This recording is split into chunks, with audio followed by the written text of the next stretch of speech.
Hey guys, it's Bryce. I'm going to be back here. I'm going to be fishing a little farm pond slash lake right here. I'm going to be fishing off this little tiny, dock right down here. And I'm going to see if I can't jig up a little crappie or a bass.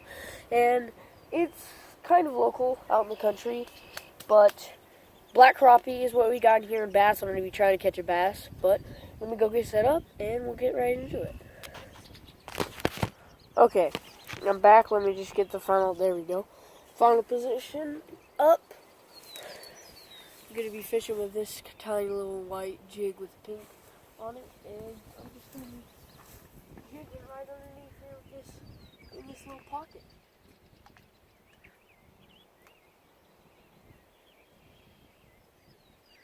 Oh, right there.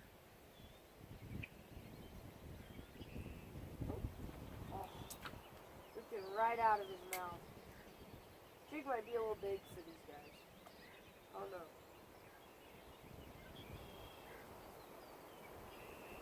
Oh, he's hitting it. Trying to get him to chase it. Camera fell. Malfunction.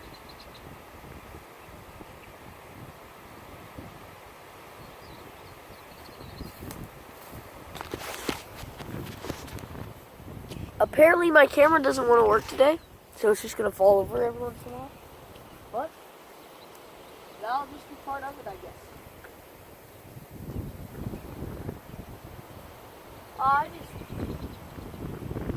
You guys might not be able to hear me very well because it's kind of really windy. But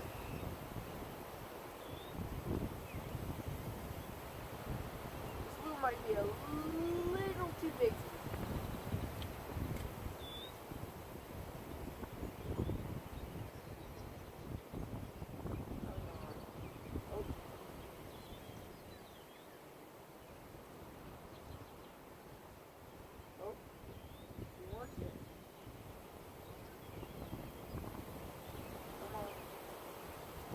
Alright.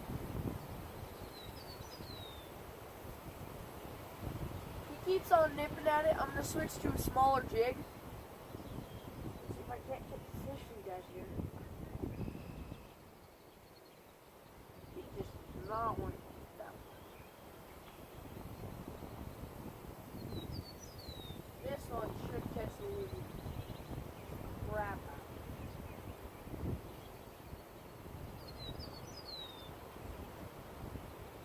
Okay.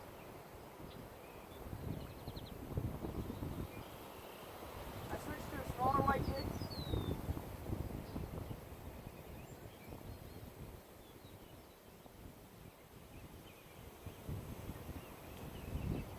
Whoa, son. Oh! Dang it! Made it rip right out of his mouth.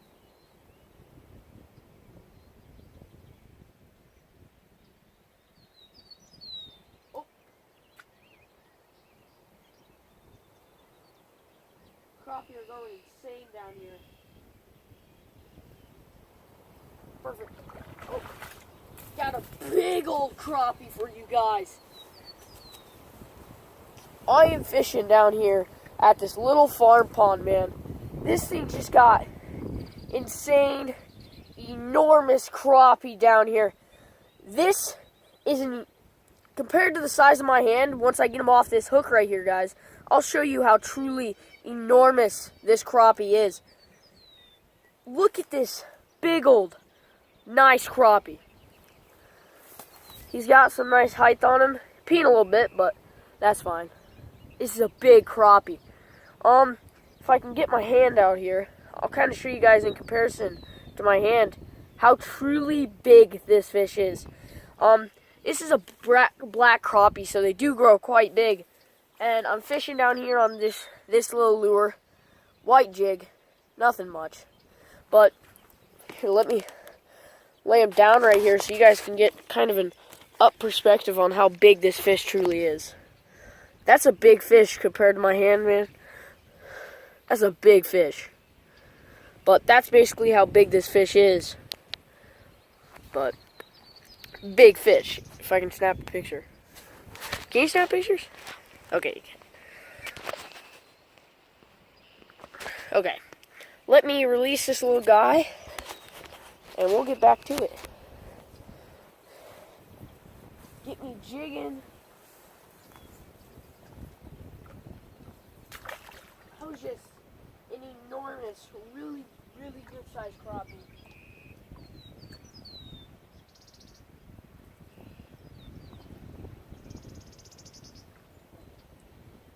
And these crappie down here in these ponds, a crappie can lay up to 4,000 eggs every, I guess, time it mates and lays its eggs and spawns. But 4,000, and just back onto them, man.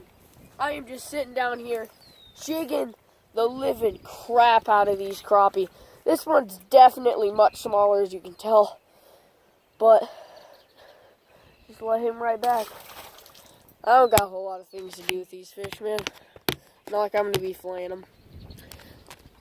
Because I would fillet these fish, but who wants to...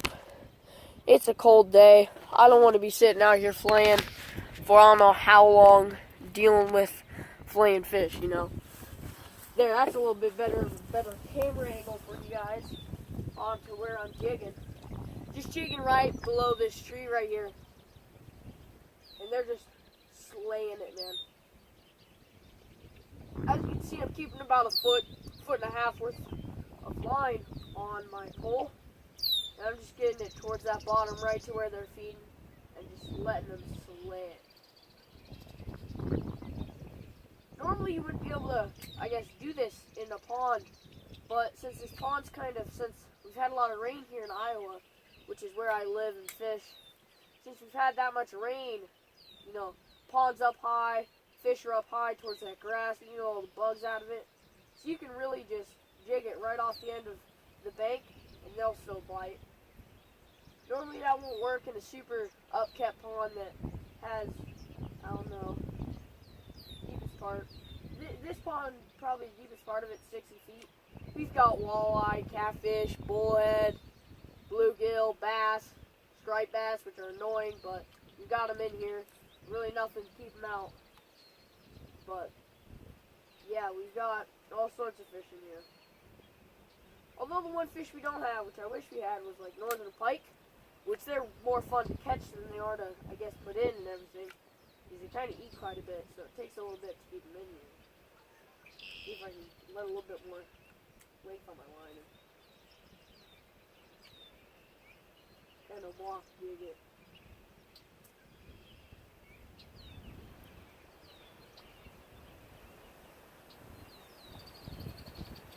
Oh.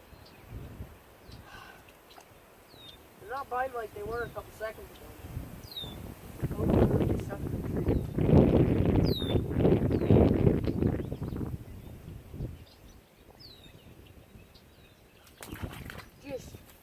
You just got to sit down there, jig them, and eventually, see, I'm using this, let me get this fish off now, show you guys the gear I use when I fish normally.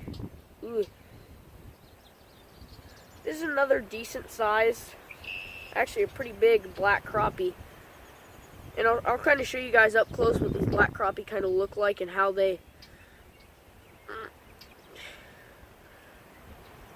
So, this is a black crappie. It's a really dark shade of crappie, and then it's got this black stripe down its back right here.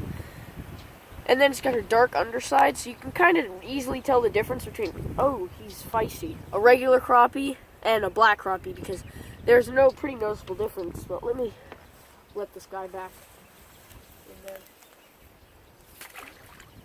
But, so I'm using a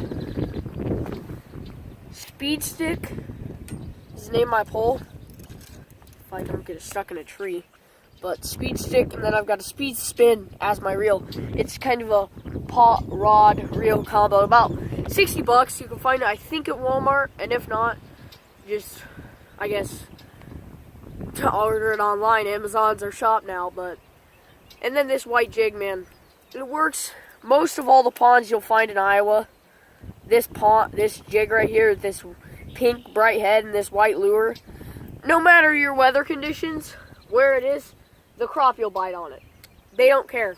Because it's tiny enough to where they can fit it in their mouth easily and just eat it, I guess. Because, I mean, crappie go crazy over it. As you can see, I'm catching a bunch of crappie, but it'd be nice if I could catch you guys a striped bass and kind of show you what they look like. Got snagged on something there. I don't know what that was. But I can show you guys what they look like and kind of how they act.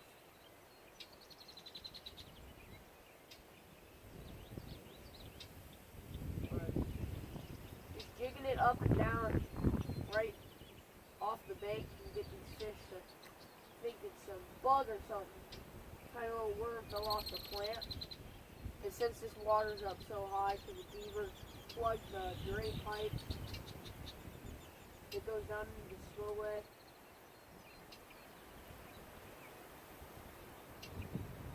But just calm down a little bit, I guess.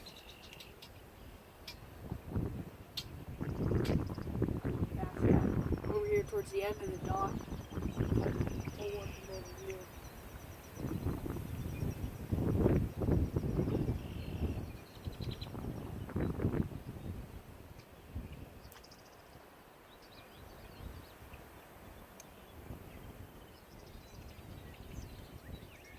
It's a nice day out, a little windy, but I'm filming this on, I think it's Sunday, but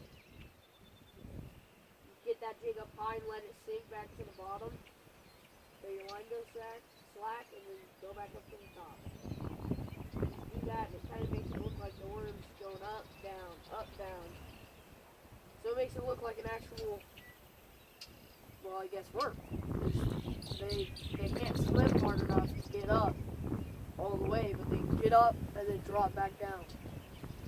But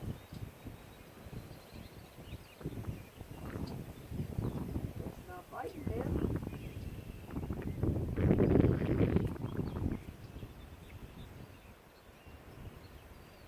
Hoping I can get a couple more fish for you guys.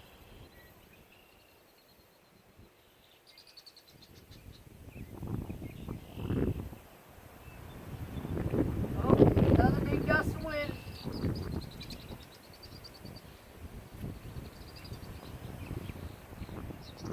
What I would like to do is get this jig back underneath the log that's sitting back here. Maybe there could be a big old basket back there just sitting right underneath the log.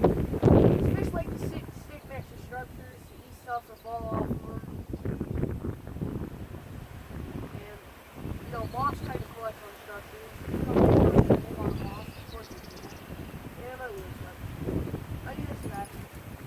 And this lure has a pretty non-stick hook on it, so I tend to not get it stuck a little lot. This is not biting you guys. I might have to move.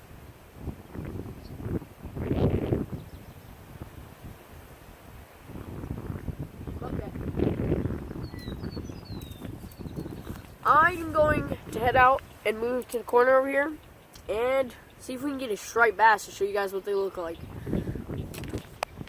Okay, I'm back to a little corner I like to fish in down at this pond with this, again, the white bait, same bait I was using before. Oh, my line. No.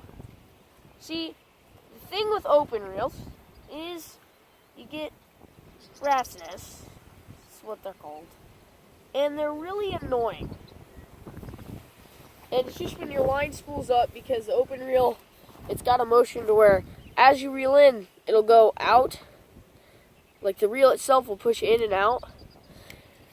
And sometimes your line can get stuck, especially when you're fishing with a light, I guess, lure in some windy condition. Your line can get tossed around and then get stuck as you're reeling it in. But since I got this pole all the way back in Easter, and it hasn't failed me a single time. I've never had any issues with it. But of course, can't set your drag too high, because when you do get a big fish, snap. So you got to be careful using an open reel. The drags. Ooh, I pulled that right out of that fish's mouth. I didn't even notice I had a fish on. Oh, it's far more windy right here than it was all the way down there. Oh, this might be a bass, boys. Oh, it's a big old, well, but I didn't think it was. Just pulling my drag. There's a nice little bluegill here. You can catch these mostly all across. I think you can catch these all the way out till you get towards the coast. But nice little bluegill. I'll throw him back, and I think I'll finish off this video with a couple more casts, and that'll just be the end of it. And I'll be back with another fishing video, probably down at my pond. This is my grandma's pond, so. And they just stocked this thing with walleye and everything. Oh, it's not a rat's nest. But they stocked it with walleye and all that. Not too long ago, about 6 years. So, bad thing about walleye, though, they don't reproduce. But they live longer than most fish do. So they don't really need to reproduce as long as they don't get killed. But it's kind of one of the nice advantages of having a lake and a grandma. Ooh, they got money. And enough money to be able to upkeep the pond and not have a sucky pond that only has all the fish you can find normally in every pond. But heck, and I'll be going catfishing today, so maybe I'll make a video on catfish. See if I can catch a big old catfish. But it'll be pretty cool if I can get one caught for you guys. Now, I'm just not sure if the striped bass just aren't biting today. The striped bass are really invasive, so they repopulate really fast, and a lot in big numbers too. So it's just kind of annoying sometimes to deal with them. But so most of the time, whenever I do catch a striped bass, I kind of just throw it up on the bank. Same with bullhead, man. They just infect the pond and ruin it. They make the pond's ecosystem all out of whack. Striped bass just overpopulate a pond and then take out some of the bigger fish. The striped bass have different scales and everything, so they're a little bit harder to eat than normal fish. So it's kind of weird.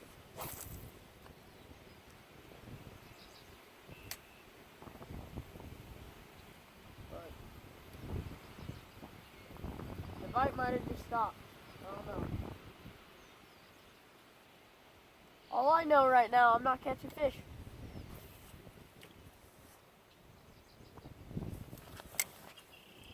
I don't know what happened there. Something did it. I'm gonna see if I can get this line kind of way out there. No, my line's stopping short because of this rat's nest. Okay. Yeah, guys. I'm gonna give it a couple more casts. Oh. Whoa. You guys can hear that ping and stuff. That's my drag. So, like, how much line it'll let out. So, if you close this button just dial on top is your drag. And set it up or down. If you set it down, fish is going to be able to pull it easier. And you're going to hear that click and your line's going to let go. Now, if you turn it up, fish won't be able to pull it easier, but your line can snap and your pull can snap. You definitely want to have your drag lower, but not so low to where you can't catch fish.